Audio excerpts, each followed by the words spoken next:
31 दिसंबर 2005 रात करीब 11:30 बजे बिहार के वैशाली जिले के रामपुर श्यामचंद गांव के एक कच्चे मकान के बाहर आम के पेड़ से एक भैंस बंधी थी। घर के बरामदे में करीब 50 साल का विजेंद्र महतो सो रहा था।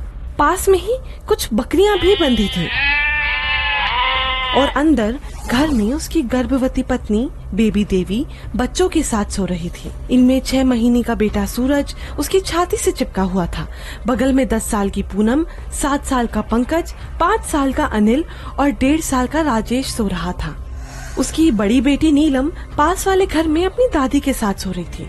तभी विजेंद्र को कुछ आवाजें सुनाई दी, सरसराहट, कदमों की आहट। उसने कंबल हटाकर देखा तो करीब 15 से 16 परछाइयां उसकी तरफ बढ़ रही थी। कुछ के हाथों में लाठियां, कुछ के पास गैलन, रस्सी और बंदूकें थीं।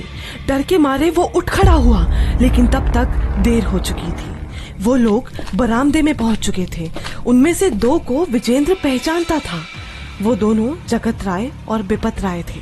जगत ने उसकी गर्दन पकड़ी और कहा, क्यों रे विजेंद्र, कह रहा था ना कल, देखता हूँ कितना दम है तुझमें, अब देख कितना दम है हम में। विजेंद्र हाथ जोड़कर गिड़गिड़ाने लगा, बोला, मालिक छोड़ दीजिए, दया कीजिए।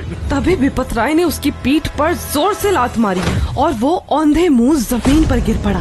वो चिल्लाने लगा, कोई है, बचाओ। तभी 3-4 लोगों ने बोरी का टुकड़ा फाड़ा और उसके मुंह में भर दिया और फिर उसे एक तख्त पर कसकर बांध दिया।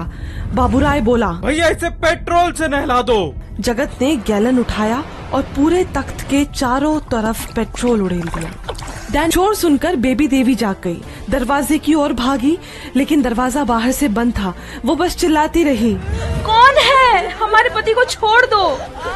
बच्चों को समेटे बस वो दरवाजा पीटती रही। उधर हमला करने वाले घर की छप्पर पर चढ़ चुके थे। उन्होंने चारों तरफ पेट्रोल डालना शुरू कर दिया था। विपत ने माचिस निकाली और एक तीली जलाकर छप्पर पर फेंक दी और पल भर में ही आग ने पूरे घर को निगल लिया। बेबी देवी बच्चों को साड़ी में लपेटे इधर उधर भागती रही। चल रहे हैं, मार डाला रे। वहीं बरामदे में तख्त पर बंधा विजेंद्र जीते जी जलने लगा। चीखें सुनकर दादी के साथ सो रही 12 साल की नीलम घर की तरफ दौड़ी। आग की लपटें देख वो घर के पीछे की तरफ भागी। तभी जगत राय ने उसे देख लिया। वो चीखते हुए बोला, देखो देखो, विजेंद्रवा की बेटी भाग रही है, पकड़ो उसको। 20 कदम पे नहीं दौड़ी होगी नीलम कि जगत ने उसे पकड़ लिया, बालों से घसीटते हुए लाया और धधकती आग में उसे भी फेंक दिया। इधर बरामदे पर बंधे विजेंद्र महतो ने किसी तरह से रस्सी खींची और तख्त से कूदकर दूसरी तरफ भागा। आग की लपटें उसके शरीर से निकल रही थी। दरवाजे पर अभी भी जगत राय, बिपत राय, बच्चा बाबू समेत 10-11 लोग खड़े थे। तभी भीड़ से कोई चिल्लाया, अरे विजेंद्र बच गया रे, उधर भागा है, गोली मारो उसको। जगत ने बंदूक तानी और गोली चलाई, मगर निशाना चूक गया। पर कुछ देर बाद घर से भी चीखें आना बंद हो गई। अब वो लोग गांव वालों को धमकी देने लगे, कोई ने भी इनकी मदद की तो उसके परिवार का भी यही हाल करेंगे। अब रात के 1:30 बज चुके थे। विजेंद्र भागते हुए अपने भाई विंदेश्वर के घर पहुंचा। विंदेश्वर ने उसे कंबल में लपेटा और बिलखते हुए गांव वालों से मदद की गुहार करने लगा। भैया की सांसें चल रही हैं, कोई गाड़ी करवा दो, पटना ले जाए है। विजेंद्र के भाई किरण और बाबुल गाड़ी के लिए एक एक दरवाजा खटखटाते रहे, पर लोगों ने साफ मना कर दिया कि ऊंची जाति का मामला है, हमें मत घसीटो।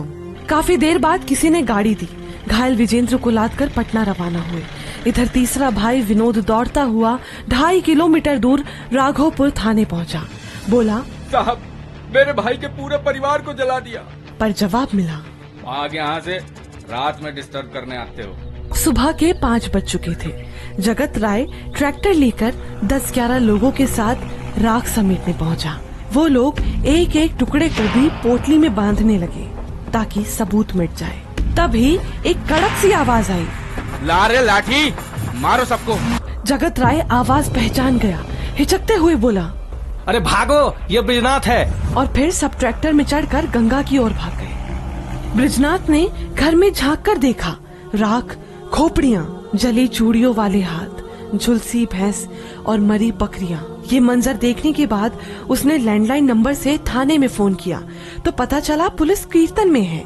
वो गुस्से में बोला, गांव में एक परिवार को जला दिया है और पुलिस कीर्तन में है।